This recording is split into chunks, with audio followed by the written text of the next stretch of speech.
రైతాంగం ఆయన స్పీడ్ చూసి మురిసిపోయింది. ఆ ప్రాంత నాయకులు కూడా సాగునీటి సమస్యపై అతి త్వరగా తక్షణం స్పందించే నేత తమకు లభించడం అదృష్టమంటూ వ్యాఖ్యానించారు. వివరాల్లోకి వెళితే తన తొలి ప్రాధాన్యత రైతు సంక్షేమమే ధ్యేయం అంటూ ప్రకటించిన కావలి శాసనసభ్యులు ప్రతాప్ కుమార్ రెడ్డి మాటల్లోనే కాదు చేతలలోనూ అందుకు కట్టుబడి ఉన్నానంటూ మరోసారి చాటుకున్నారు. బోగోలు మండలంలోని కాలువ వద్ద 150 క్యూసెక్కులు నీళ్లను విడుదల చేసిన ఎమ్మెల్యే చొరవ పట్ల రైతాంగం హర్షం వ్యక్తం చేసింది.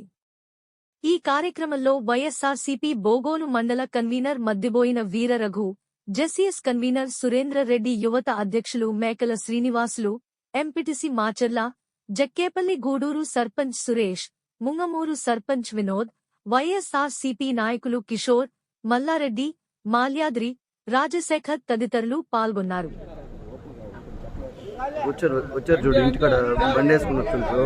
ఒక పాప ఒక పెద్ద నల్లంగా ఉంటాడు, లావుగా బై.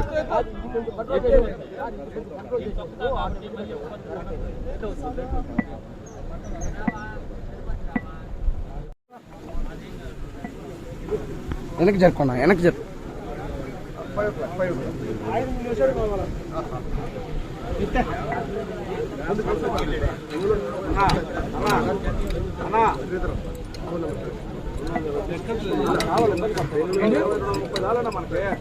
లేదు తీసుకోదన్న కింద అందరూ పోస్టులు విరుపాతులు పోసుకున్నారు. మళ్ళీ మళ్ళీ అంటారు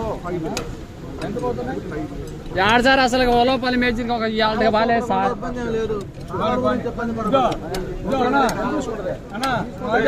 సార్ ఇవాళ ఓలోపల్లి మేర్చి ఒక డ్రాప్ పాలా కింద పండ్ల పొలాలు ఆడపోతే ఎండిపోతాయి, ఎండిపోతా ఉండే.